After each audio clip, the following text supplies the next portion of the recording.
Hi hello friends, ಎಲ್ಲರೂ ಹೇಗಿದ್ದೀರಾ? ನಾನು ಕೂಡ ತುಂಬ ಚೆನ್ನಾಗಿದ್ದೀನಿ. ನೀವೆಲ್ಲರೂ ತುಂಬ ಚೆನ್ನಾಗಿದ್ದೀರಾ ಅಂತ ಇವತ್ತಿನ ವಿಡಿಯೋ ಸ್ಟಾರ್ಟ್ ಮಾಡ್ತಾ ಇದ್ದೀನಿ. ಅದಕ್ಕಿಂತ ಮುಂಚೆ ಯಾರು ವಿಡಿಯೋ ನೋಡ್ತಾ ಇದ್ರು ಪ್ಲೀಸ್ ಒಂದು ಲೈಕ್ ಮಾಡ್ಕೊಳ್ಳಿ. ತುಂಬ ದಿನವೇ ಆಗೋಯ್ತು ವಿಡಿಯೋ ಹಾಕಿ ಅಂದ್ಬಿಟ್ಟು ಯಾರೂ ಬೇಜಾರು ಮಾಡ್ಕೊಬೇಡಿ. ಪ್ಲೀಸ್ ಒಂದು ಲೈಕ್ ಮಾಡ್ಕೊಳ್ಳಿ ಅಂತ ಕೇಳ್ತಾ, ಹೊಸಬ್ರಾಗಿದ್ದರೆ ಸಬ್ಸ್ಕ್ರೈಬ್ ಮಾಡ್ಕೊಳ್ಳಿ. ಇವತ್ತಿನ ದಿನ ಬಂದುಬಿಟ್ಟು ಗೌರಿ ಹಬ್ಬದ ಹಿಂದಿನ ದಿನದ ವ್ಲಾಗ್ ಆಗಿದೆ. ಅಮ್ಮ ಮತ್ತು ತಂಗಿ ಎಲ್ಲ ಈ ಸಲ ಬಾಗಿನ ತೊಗೊಂಡು ಬಂದಿದ್ರು ನಮ್ಮ ಮನೆಗೆ. ಯಾಕಂದರೆ ಪ್ರತಿ ವರ್ಷವೂ ನಾನು ಅಮ್ಮ ಮತ್ತು ನಾನು ತಂಗಿ ಮನೆಗೆ ಹೋಗೋದು, ಇಲ್ಲಾಂದರೆ ತಂಗಿ ನಾನು ಅಮ್ಮನ ಮನೆಗೆ ಹೋಗೋದು, ಈ ಥರ ಮಾಡ್ತಾ ಇದ್ದಿದ್ದಾಗಿತ್ತು. ಈ ವರ್ಷ ಯಾಕೆ ಅಂದರೆ ನನ್ನ ಮಗನಿಗೆ ಮತ್ತು ನನ್ನ ಹಸ್ಬೆಂಡ್ಗೆಲ್ಲ ಸ್ವಲ್ಪ ಹುಷಾರಿರಲಿಲ್ಲ. ಅದಕ್ಕೋಸ್ಕರ ಹೊರಗಡೆ ಹೋಗ್ಲಿಕ್ಕೆ ಆಗಿಲ್ಲ ಅಂದ್ಬಿಟ್ಟು ಈ ಸಲ ನನಗೆ ಅಂದ್ಬಿಟ್ಟು ಇಲ್ಲೇ ತೊಗೊಂಡು ಬಂದಿದ್ರು ಅಮ್ಮ. ಇನ್ನು ಇಲ್ಲೇ ತಂಗಿಗೂ ಕೊಟ್ಟಿದ್ದಾಯಿತು. ನಾವು ಯಾವಾಗಲೂ ಈ ಥರನೇ ಯಾರ ಮನೇಲಿ ಹೋಗ್ಲಿಕ್ಕಾಗಲ್ಲ ಆ ವರ್ಷ ಅನ್ನೋರು ಹೋಗೋರು ಆ ಮನೆಗೆ ಹೋಗ್ಬಿಟ್ಟು ತಂಗಿ ಮನೆಗೆ ನಾನು ಹೋಗೋದು, ಇಲ್ಲ ತಂಗಿ ನಮ್ಮ ಮನೆಗೆ ಬಂದು ಆ ಥರ ಕೊಡೋದು ಮಾಡ್ಕೊಳ್ತೀವಿ. ಇನ್ನು ಅರಿಶಿನ ಕುಂಕುಮ ಮಾತ್ರ ಅಮ್ಮನೇ ಪ್ರತಿ ವರ್ಷ ನಮಗೆ ತಂದು ಕೊಡ್ತಾರೆ. ಇಬ್ಬರಲ್ಲಿ ಒಬ್ರಿಗೆ ಕೊಟ್ಟು ಅವ್ರ ಮನೆಗೆ ಹೋಗಿ ಇಬ್ಬರೂ ಅಲ್ಲೇ ಎಕ್ಸ್ಚೇಂಜ್ ಮಾಡ್ಕೊಳ್ತೀವಿ. ಅದಕ್ಕೋಸ್ಕರ ಈ ವರ್ಷ ತಂಗಿ ಬಂದು ಫಸ್ಟ್ ಟೈಮ್ ನನಗೆ ಈ ಥರ ಕೊಡ್ತಾ ಇರೋದು. ಫಸ್ಟು ನಾನು ದೊಡ್ಡೋಳಾಗಿರೋ ಕಾರಣಕ್ಕೆ ನಾನೇ ಫಸ್ಟ್ ಕುಂಕುಮ ಕೊಟ್ಟು ಆ ನಂತರ ನನಗೆ ಕೂಡ ಕುಂಕುಮ ಕೊಡೋಕ್ಕೆ ಎಲ್ಲ ರೆಡಿ ಮಾಡ್ಕೊಂಡಿದ್ದು. ಇನ್ನು ನಾವಂತೂ ಅರಿಶಿನ ಕುಂಕುಮ ಕೊಡೋಕ್ಕಾದ್ರೆ ಆಗಲಿ ತಗೊಳಕ್ಕಾಗಲಿ ತುಂಬ ಕಾಮಿಡಿ ಆಗಿರುತ್ತೆ. ಅದರಲ್ಲೂ ಅಮ್ಮ ಬಂದು ಈ ಥರ ಎಲ್ಲ ಕೊಡ್ತಾರೆ ಅಂದರೆ ಸಿಕ್ಕಾಪಟ್ಟೆ ಖುಷಿ. ಯಾಕಂದರೆ ನಮ್ಮ ಇಬ್ಬರ ಲೈಫಲ್ಲಿ ಅವರಷ್ಟು ಇಂಪಾರ್ಟೆಂಟ್ ವ್ಯಕ್ತಿ ಯಾರೂ ಇಲ್ಲ. ಯಾಕಂದರೆ ನಾವು ಚಿಕ್ಕ ಹುಡುಗರಿಂದ ಅಮ್ಮನ ಜೊತೆ ಬೆಳೆದಿರೋದಕ್ಕೆ ನಮಗೆ ಈ ದಿನ ಆಗಲಿ ಪ್ರತಿದಿನವೇ ಅಮ್ಮ ಯಾವಾಗ ಬರ್ತಾರೋ ಆ ದಿನವೇ ನಮಗೆ ಗೌರಿ ಹಬ್ಬ. ಪ್ರತಿ ವರ್ಷಕ್ಕೆ ಎಷ್ಟು ಸಲ ಬರ್ತಾರೋ ಆ ದಿನ ಎಲ್ಲ ಗೌರಿ ಹಬ್ಬ. ಯಾಕಂದರೆ ಅವ್ರು ಬಂದಾಗೆಲ್ಲ ಏನನ್ನ ತೊಗೊಂಡು ಬರ್ತಾನೆ ಇರ್ತಾರೆ. ಆಗ ಪ್ರತಿ ಸಲಿನೂ ತಂದು ಕೊಡೋದ್ರಿಂದ ನಮಗೆ ಗೌರಿ ಹಬ್ಬ ಸ್ಪೆಷಲ್ ಅನಿಸಲ್ಲ. ಏನು ಸ್ಪೆಷಲ್ ಅಂದರೆ ನಮಗೆ ಈ ಥರ ತಟ್ಟೆ ಸಾಮಾನು ಇಟ್ಬಿಟ್ಟು ಪ್ರತಿ ವರ್ಷ ಕೊಡ್ತಾರೆ. ಅಂದರೆ ಒಂದು 3 ತಟ್ಟೆ 5 ತಟ್ಟೆಯನ್ನು ಫಿಲಪ್ ಮಾಡಿಕೊಡ್ತಾರೆ. ಅದಕ್ಕೋಸ್ಕರ ಈ ಥರ ಎಲ್ಲ ಕೊಟ್ಟು ಈ ಥರ ನಮಸ್ಕಾರ ಮಾಡ್ಕೊಳ್ಳೋದು ನಮ್ಮ ಅಮ್ಮನ ಮನೆ ಪದ್ಧತಿ ಅಂತ ಹೇಳ್ಕೊಳ್ಬೋದು. ತುಂಬ ಚೆನ್ನಾಗಿರುತ್ತೆ ನಮಗೆ ಈ ಥರ ಪ್ರತಿ ವರ್ಷ ತಗೊಳ್ಳೋದಕ್ಕೆ.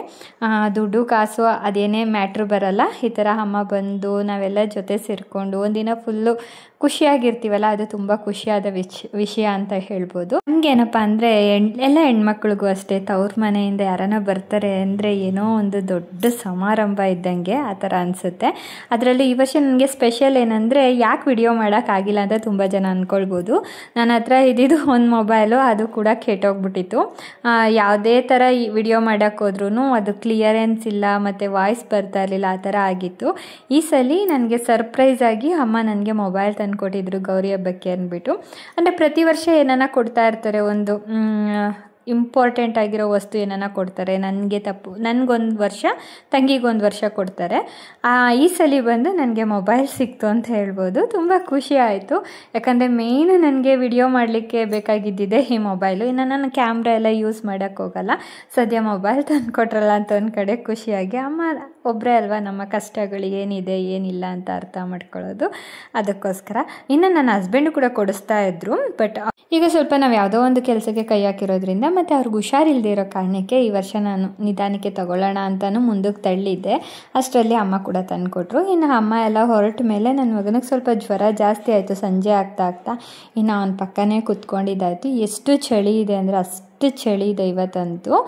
ಅದೇನು ಅಂತ ಗೊತ್ತಿಲ್ಲ. ಅದಕ್ಕೆ ಎಲ್ಲ ಬೆಡ್ಶೀಟ್ ಸುತ್ತಕೊಂಡು ಎಲ್ಲ ಕೂತಿದ್ದಾರೆ. ಇನ್ನು ಮನೆಯೆಲ್ಲ ಫುಲ್ಲು ಕ್ಲೀನ್ ಮಾಡಿಬಿಟ್ಟಿದ್ದೀನಿ ಹಬ್ಬಕ್ಕೆ. ಹಾಗೆಯೇ ನೆಕ್ಸ್ಟ್ ಡೇ ಇದು ಮಗನ ಹುಷಾರಿಲ್ಲ ಅನ್ನೋ ಕಾರಣಕ್ಕೇ ನಾನು ಆ ಕಡೆ ಗಮನ ಕೊಟ್ಟು ಇನ್ನು ವಿಡಿಯೋ ಮಾಡಲಿಕ್ಕೆ ಹೋಗಿಲ್ಲ. ಇನ್ನು ಹೊಸ ಮೊಬೈಲಲ್ಲೇ ವಿಡಿಯೋ ಮಾಡ್ತಾಯಿದ್ದೀನಿ. ತುಂಬ ಚೆನ್ನಾಗಿ ಕಾಣಿಸ್ತಾ ಇದೆ ಅಂದ್ಕೊಳ್ತೀನಿ. ಯಾಕಂದರೆ ನನ್ನ ಮೊಬೈಲಲ್ಲಿ ಅಷ್ಟು ಕ್ಲಿಯರೆನ್ಸ್ ಇರಲಿಲ್ಲ, ನನಗೆ ಕಾಣಿಸ್ತಾ ಇರಲಿಲ್ಲ. ನಿಮಗೆಲ್ಲ ಯಾವ ಥರ ಕಾಣಿಸ್ತಾ ಇದೆ ಅಂತ ನನಗೆ ಕಮೆಂಟ್ ಮಾಡಿ. ಹಾಗೆಯೇ ತುಂಬ ಚೆನ್ನಾಗಿದೆ ಕ್ಲಾರಿಟಿ ನನ್ನ ಮೊಬೈಲಲ್ಲಿ ನೋಡೋದಕ್ಕೆ. ಈಗ ಬೆಳಗ್ಗೆನೇ ಎದ್ದು ತಿಂಡಿಗೆ ಅಂದ್ಬಿಟ್ಟು ಇವತ್ತು ಇಡ್ಲಿ ಮತ್ತು ಸಾಂಬಾರು ಮಾಡೋಣ, ಹೋಟೆಲ್ ಸ್ಟೈಲ್ ಸಾಂಬಾರು ಮಾಡೋಣ ಅಂದ್ಕೊಂಡಿದ್ದೀನಿ. ಹಾಗೆ ಇವತ್ತಿನ ದಿನ ಬಂದು ಗೌರಿ ಗಣೇಶ ಹಬ್ಬ ಆಗಿದೆ. ಅಂದರೆ ಮೊದಲನೇದು ಗೌರಿ ಹಬ್ಬ ಅಲ್ವಾ. ಇವತ್ತು ಗೌರಿ ಹಬ್ಬ ಆಗಿರೋದ್ರಿಂದ ಬೆಳಗ್ಗೆನೇ ಬೇಗ ತಿಂಡಿ ಮುಗಿಸ್ಕೊಳ್ಳೋಣ, ನಿಧಾನಕ್ಕೆ ಅಡುಗೆ ಏನಾನ ಮಾಡ್ಕೊಳ್ಳೋಣ ಅಂದ್ಕೊಂಡಿದ್ದೀನಿ. ಯಾಕಂದರೆ ನಮ್ಮ ಮನೆಯಲ್ಲಿ ಗೌರಿ ಹಬ್ಬ ಅಷ್ಟು ಏನಿಲ್ಲ. ಏನಿಲ್ಲ, ಅಂದರೆ ಅಮ್ಮ ಮನೆಯಿಂದ ಬಾಗಿನ ಬಂದಿರುತ್ತೆ, ಅದನ್ನು ದೇವ್ರ ಮನೇಲಿ ಇಟ್ಟು ಪೂಜೆ ಮಾಡೋದು. ಹಾಗೆಯೇ ಇವತ್ತು ನಾರ್ಮಲಾಗಿ ಸಿಂಪಲಾಗಿ ದೇವ್ರ ಮನೆಯೆಲ್ಲ ಕ್ಲೀನ್ ಮಾಡಿ ಪೂಜೆ ಮಾಡ್ಕೊಳ್ಳೋದು ಅಷ್ಟೇ. ಇನ್ನು ಸಾಂಬಾರಿಗೆ ಯಾವ ಥರ ಮಾಡ್ಕೊಳ್ತಾ ಇದ್ದೀನಿ ಅಂದರೆ ಸಿಂಪಲ್ಲಾಗಿ ತುಂಬ ಈಸಿಯಾಗಿ ಕ್ವಿಕ್ಕಾಗಿ ಆಗುತ್ತೆ ಇಡ್ಲಿ ಸಾಂಬಾರು, ಅಂದರೆ ಹೋಟೆಲ್ ಸ್ಟೈಲ್ ಸಾಂಬಾರು. 1 ಸ್ಪೂನಷ್ಟು ಕಡಲೆಬೇಳೆ ಹಾಕ್ಕೊಳ್ತಾ ಇದ್ದೀನಿ. ಸ್ವಲ್ಪ ಎಣ್ಣೆ ಹಾಕ್ಕೊಂಡು ಚೆನ್ನಾಗಿ ಫ್ರೈ ಮಾಡ್ಕೊಳ್ಬೇಕು. ಲೋ ಫ್ಲೇಮಲ್ಲಿ ಇಟ್ಕೊಂಡು ಚೆನ್ನಾಗಿ ಫ್ರೈ ಮಾಡ್ಕೊಳ್ಳಿ. ಹಾಗೆ 1 ಟೀ ಸ್ಪೂನಷ್ಟು ಉದ್ದಿನಬೇಳೆ ಹಾಕ್ಕೊಳ್ತಾ ಇದ್ದೀನಿ. ಇದನ್ನು ಅಷ್ಟೇ ಲೋ ಫ್ಲೇಮಲ್ಲಿ ಇಟ್ಕೊಂಡು ಚೆನ್ನಾಗಿ ಫ್ರೈ ಮಾಡ್ಕೊಳ್ಬೇಕಾಗುತ್ತೆ. ಈಗ 1/4 ಟೀ ಸ್ಪೂನಷ್ಟು ಮೆಣಸು ಹಾಕ್ಕೊಂಡು ಇದನ್ನು ಚೆನ್ನಾಗಿ ಫ್ರೈ ಮಾಡ್ಕೊಳ್ಬೇಕಾಗತ್ತೆ. ಹಾಗೆ 1 ಸ್ಪೂನಷ್ಟು ಜೀರಿಗೆ ಹಾಕ್ಕೊಳ್ತಾ ಇದ್ದೀನಿ. ಜೀರಿಗೆ ಸ್ವಲ್ಪ ಜಾಸ್ತಿನೇ ಹಾಕ್ಕೊಳ್ಳಿ, ಇನ್ನೂ ಚೆನ್ನಾಗಿರುತ್ತೆ. 1-1.25 ಟೀ ಸ್ಪೂನಷ್ಟು ಹಾಕ್ಕೊಳ್ಬೋದಾಗುತ್ತೆ. ಇದನ್ನು ಹಾಕ್ಕೊಂಡು ಚೆನ್ನಾಗಿ ಫ್ರೈ ಮಾಡಿದ ನಂತರ ಇದಕ್ಕೆ ನಾನು ಒಣಮೆಣಸಿನ್ಕಾಯಿ ಮತ್ತು ಖಾರದ ಮೆಣಸಿನ್ಕಾಯಿ ಬರುತ್ತಲ್ಲ ಅದೆರಡನ್ನೂ ಹಾಕ್ಕೊಂಡಿದ್ದೀನಿ. ಹಾಗೆ ಇದಕ್ಕೆ ಸ್ವಲ್ಪ ಚಕ್ಕೆ ಕೂಡ ಹಾಕ್ಕೊಳ್ಬೇಕು. ಹಾಗೆಯೇ 3 ಟೀ ಸ್ಪೂನಷ್ಟು ಧನಿಯಾ ಹಾಕ್ಕೊಂಡಿದ್ದೀನಿ. ನಾನು ಅದು ವಿಡಿಯೋ ಸ್ಕಿಪ್ ಆಗೋಗ್ಬಿಟ್ಟಿದೆಯೋ ಇಲ್ಲ ಏನು ನಾನೇ ವಿಡಿಯೋ ಮಾಡ್ಕೊಂಡಿಲ್ವೋ ಗೊತ್ತಿಲ್ಲ. 3 ಟೀ ಸ್ಪೂನಷ್ಟು ಧನಿಯಾ ಕಾಳನ್ನು ಹಾಕ್ಕೊಂಡು ಹಾಗೆ ಒಣಮೆಣಸಿನ್ಕಾಯಿ ಕರ್ಬೇವಿನ ಸೊಪ್ಪು ಎಲ್ಲ ಹಾಕ್ಕೊಂಡು ಚೆನ್ನಾಗಿ ಫ್ರೈ ಮಾಡಿ ತಣ್ಣಗಾದ್ಮೇಲೆ ಮಿಕ್ಸಿ ಜಾರ್ಗೆ ಹಾಕ್ಕೊಂಡು ಪೇಸ್ಟ್ ಮಾಡ್ಕೊಳ್ಬೇಕಾಗತ್ತೆ.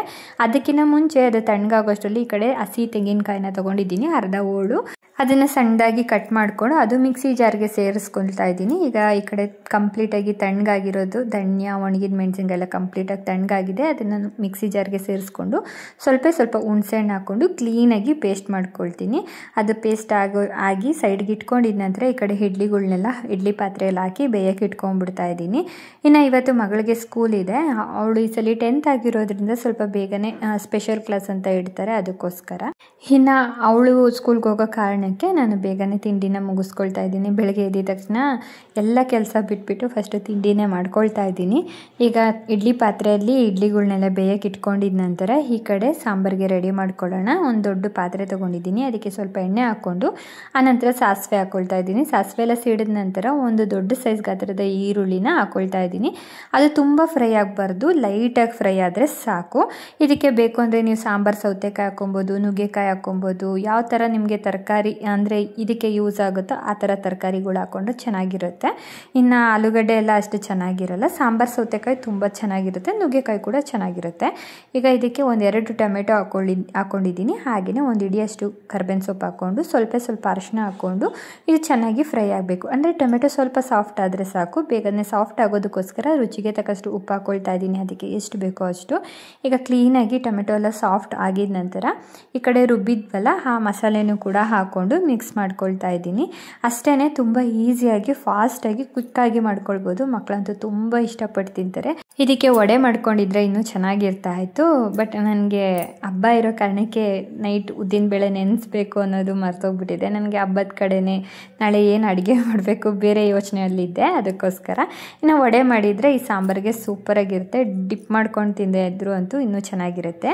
ಈಗ ಮಸಾಲೆ ಎಲ್ಲ ಸೇರಿಸಿದ ನಂತರ ಇದಕ್ಕೆ ನಾನು ಬೇಳೆ ಬೇಯಿಸ್ಕೊಂಡಿದ್ನಲ್ಲ ಅದನ್ನು ಕೂಡ ಹಾಕ್ಕೊಂಡು ಚೆನ್ನಾಗಿ ಮಿಕ್ಸ್ ಮಾಡಿಕೊಂಡು ಈಗ ನೀರು ಎಷ್ಟು ಅದಕ್ಕೆ ಬೇಕೋ, ಅಂದರೆ ಸಾಂಬಾರು ಗೊತ್ತಲ್ಲ ಇಡ್ಲಿ ಸಾಂಬಾರು ಯಾವ ಥರ ಇರುತ್ತೆ, ತುಂಬ ತೆಳುವೂ ಅಲ್ಲ ತುಂಬ ಗಟ್ಟಿನೂ ಅಲ್ಲ, ಆ ಥರ ಅದಕ್ಕೆ ಮಾಡಿಕೊಂಡು ಲಾಸ್ಟಿಗೆ ಕೊತ್ತಂಬರಿ ಸೊಪ್ಪು ಮತ್ತು ಸ್ವಲ್ಪ ರುಚಿಗೆ ತಕ್ಕಷ್ಟು ಉಪ್ಪೆಲ್ಲ ಕರೆಕ್ಟಾಗಿದೆಯಾ ಅಂತ ನೋಡ್ಕೊಂಡು ಹಾಕ್ಕೊಂಡು ಇನ್ನು ಸ್ವಲ್ಪ ಟೇಸ್ಟ್ ಡಬಲ್ ಮಾಡೋದಕ್ಕೋಸ್ಕರ, ಅಂದರೆ ಹೋಟೆಲ್ ಸ್ಟೈಲಲ್ಲಿ ಸ್ವಲ್ಪ ಸ್ವೀಟ್ನೆಸ್ ಇರುತ್ತಲ್ಲ ಅದಕ್ಕೋಸ್ಕರ ನಾನು ಸ್ವಲ್ಪ ಬೆಲ್ಲ ಹಾಕ್ಕೊಳ್ತಾ ಇದ್ದೀನಿ.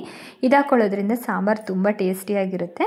ಈಗ ಇದು ನೊರೆ ಎಲ್ಲ ಹೋಗೋವರೆಗೂ ಚೆನ್ನಾಗಿ ಕುದಿಸ್ಕೊಂಡ್ರೆ ಆಯಿತು, ಸಾಂಬಾರು ಕೂಡ ರೆಡಿಯಾಗಿ ಹೋಗ್ಬಿಡುತ್ತೆ. ಈ ಕಡೆ ಟೀ ಮಾಡ್ಕೊಳ್ತಾ ಇದ್ದೀನಿ. ಬೆಳಗ್ಗೆ ಎದ್ದೋಗಿಂದ ಫಟಾಫಟ ಅಂತ ಇದೇ ಕೆಲಸ ಆಗೋಯ್ತಲ್ಲ. ಇನ್ನು ಟೀ ಕೂಡ ಮಾಡಿಕೊಂಡು ಕುಡಿದ್ಬಿಟ್ಟು ಆನಂತರ ಇನ್ನು ಪೂಜೆ ಕೆಲಸ ಎಲ್ಲ ಇದೆ, ಅದೆಲ್ಲ ಮುಗಿಸ್ಕೊಳ್ಬೇಕು. ಇವತ್ತಿನ ವಿಡಿಯೋ ನನ್ನ ಕೈಯಲ್ಲಿ ಎಷ್ಟಾಗುತ್ತೋ ಅಷ್ಟು ಮಾಡೋದಕ್ಕೆ ಟ್ರೈ ಮಾಡ್ತೀನಿ. ಯಾಕೆ ತುಂಬ ದಿನ ಆಯಿತು ವಿಡಿಯೋ ಮಾಡಿ ಒಂಥರ ಕ್ಯಾಮ್ರಾ ಮುಂದೆ ಮಾತಾಡೋದಾಗಲಿ ವಿಡಿಯೋ ಮಾಡೋದಾಗಲಿ ಸ್ವಲ್ಪ ನರ್ವಸ್ ಆಗ್ತಾಯಿದೆ ಇವತ್ತು. ಇನ್ನು ನೋಡಿ ಇಡ್ಲಿ ಸಾಂಬಾರು ಮಾತ್ರ ಸಿಕ್ಕಾಪಟ್ಟೆ ಟೇಸ್ಟಿಯಾಗಿತ್ತು.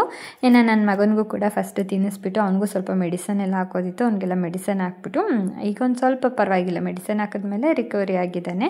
ಹಾಗೆಯೇ ಪೂಜೆ ಎಲ್ಲ ಮುಗಿಸ್ಕೊಂಡೆ. ಇನ್ನು ಮನೆ ಕೆಲಸ ಎಲ್ಲ ಪೂರ್ತಿ ಮುಗಿಸ್ಕೊಂಡು ಪೂಜೆ ಕೂಡ ಮುಗಿಸ್ಕೊಂಡಿದ್ದಾಯಿತು. ನಾನು ವಿಡಿಯೋ ಮಾಡೋ ಟೈಮಲ್ಲಿ ಬಾಗ್ನದ ಸಾಮಾನು ಎತ್ಬಿಟ್ಟಿದ್ದೆ, ಅಂದರೆ ಇಟ್ಬಿಟ್ಟು ಎತ್ಕೊಂಡಿದ್ದೆ, ಯೂಸ್ ಮಾಡಿದ್ದೆ. ಯಾಕಂದರೆ ಬಾಗ್ನದ ಸಾಮಾನು ಇಟ್ಬಿಟ್ಟು ಆನಂತರ ನಾನು ಅದನ್ನು ಯೂಸ್ ಮಾಡ್ತೀನಿ, ಬಳೆ ಆಗಲಿ ಎಲ್ಲನೂ. 1-2 ಬಳೆ ತೊಡಿಸಿರ್ತಾರೆ, ಇನ್ನು ಮಿಕ್ಕಿದ್ದೆಲ್ಲ ನಾನು ಯೂಸ್ ಮಾಡ್ಕೊಳ್ತೀನಿ ಆವತ್ತಿನ ದಿನ.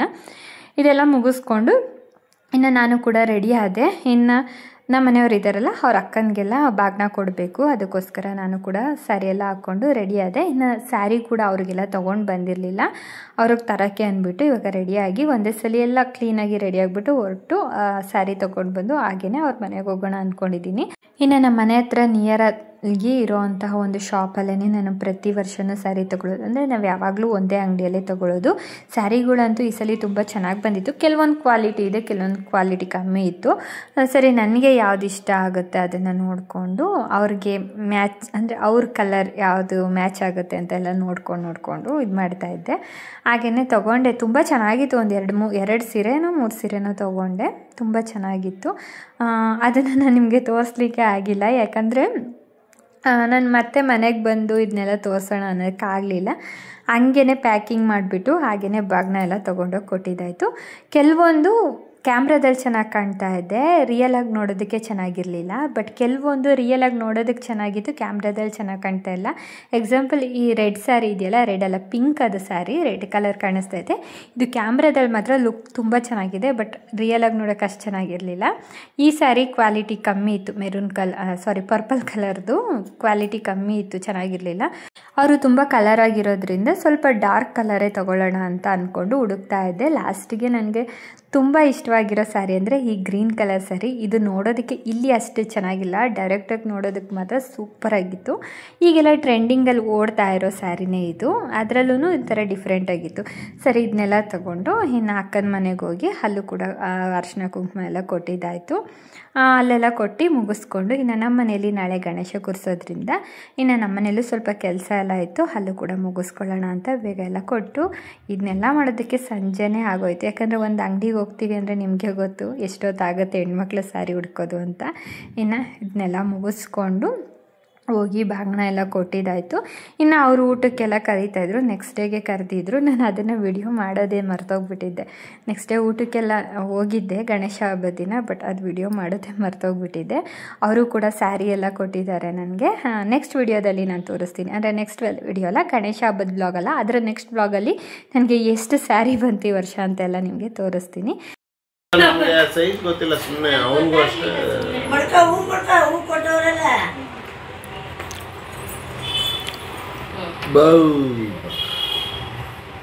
ನಮಸ್ಕಾರ ನಾವೇನೋ ಇದು ಹಾಕ್ಸಂಗಿಲ್ಲ, ಅವ್ರು ಹಾಕಿಸ್ಕೊಂಡು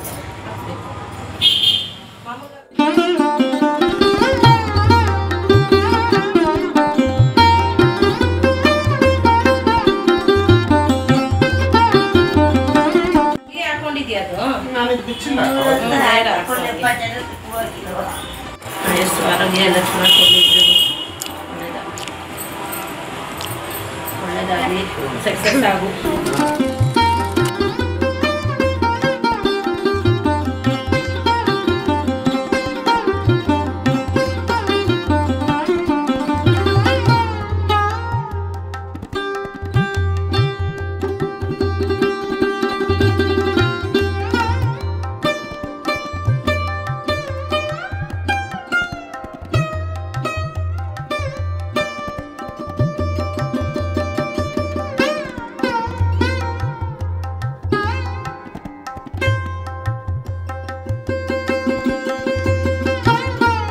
ಇನ್ನು ನಮ್ಮನೆಗೆಲ್ಲ ಬಂದು ಕೆಲಸ ಎಲ್ಲ ಮಾಡಿಕೊಡ್ತಾರೆ ಅಂದರೆ ಅವ್ರನ್ನ ಹೊರ್ಗಿನವರು ಅಂತ ಹೇಳೋಕ್ಕಾಗಲ್ಲ. ನನಗೆ ಅದು ಇಷ್ಟ ಆಗಲ್ಲ, ಕೆಲಸ ಮಾಡಿಕೊಡ್ತಾರೆ ಅಂತ ಹೇಳೋ ವರ್ಡ್ ಇಷ್ಟ ಆಗಲ್ಲ. ಅವರು ಕೂಡ ನಮ್ಮನೆಯವರು ಅಂತಲೇ ಹೇಳಿ ಅವ್ರಿಗೂ ಕೂಡ ಬಾಗ್ನ ಕೊಟ್ಟಿದ್ದಾಯಿತು. ಅದೊಂಥರ ಸಮಾಧಾನ ಅನಿಸುತ್ತೆ. ಯಾಕಂದರೆ ಎಲ್ಲ ಹೆಣ್ಮಕ್ಳಿಗೂ ಬಾಗ್ನ ಕೊಡಬೇಕಾದ್ರೆ ನಮ್ಮ ಮನೆಗೆ ಬಂದು ತುಂಬ ಜನ ಅಂದರೆ ಅಮ್ಮನ ಮನೆಯವರೆಲ್ಲ ಬಾಗ್ನ ಕೊಡೋದು, ನಾನು ಕೊಡೋದ್ಗೆ ಅವ್ರಿಗೂ ಅರಿಶಿನ ಕುಂಕುಮ ಕೊಟ್ಟಿಲ್ಲ ಅಂದರೆ ಚೆನ್ನಾಗಿರಲ್ಲ ಅಂದ್ಬಿಟ್ಟು ಅರಿಶಿನ ಕುಂಕುಮ ಅವ್ರಿಗೂ ಕೂಡ ಕೊಟ್ಟಿದ್ದಾಯಿತು. ಅವರು ತುಂಬ ಖುಷಿಪಟ್ಟರು. ಹಾಗೆಯೇ ಇನ್ನು ನಾಳೆ ಗಣೇಶ ಹಬ್ಬ ಆಗಿರೋದ್ರಿಂದ ನೈಟ್ ಸ್ವಲ್ಪ ಪ್ರಿಪ್ರೇಷನ್ ಎಲ್ಲ ಮಾಡ್ಕೊಂಡ್ವಿ. ಇನ್ನು ಗಣೇಶ ಕೂರಿಸೋದಕ್ಕೆ ಟೇಬಲ್ ಎಲ್ಲ ರೆಡಿ ಮಾಡ್ಕೊಳ್ತಾ ಇದ್ವಿ. ಇನ್ನು ಇವರು ಕೂಡ ಸ್ವಲ್ಪ ಹೆಲ್ಪ್ ಮಾಡ್ಕೊಡೋಕ್ಕೆ ಬಂದಿದ್ರು. ಇನ್ನು ನೈಟೇ ಎಲ್ಲ ಸ್ವಲ್ಪ ಕ್ಲೀನ್ ಮಾಡಿಕೊಂಡು ಇನ್ನು ಬೆಳಗ್ಗೆಗೆ ಹಬ್ಬ ಮಾಡಿದ್ರೆ ಆಯಿತು. ಓಕೆ ಫ್ರೆಂಡ್ಸ್, ಈ ವಿಡಿಯೋ ನಾನು ಇಲ್ಲಿಗೆ ಎಂಡ್ ಮಾಡ್ತೀನಿ. ಈ ವಿಡಿಯೋ ನಿಮಗೆ ಹೇಗೆ ಅನ್ನಿಸ್ತು ಅಂತ ಕಮೆಂಟ್ ಮಾಡಿ. ಹಾಗೆ ಹೊಸ ವಿಡಿಯೋದಲ್ಲಿ ಆದಷ್ಟು ಬೇಗ ಬರ್ತೀನಿ ಅಂತ ಹೇಳ್ತಾ ಅಲ್ಲಿವರೆಗೂ ಟೇಕ್ ಕೇರ್, ಬಾಯ್ ಬಾಯ್.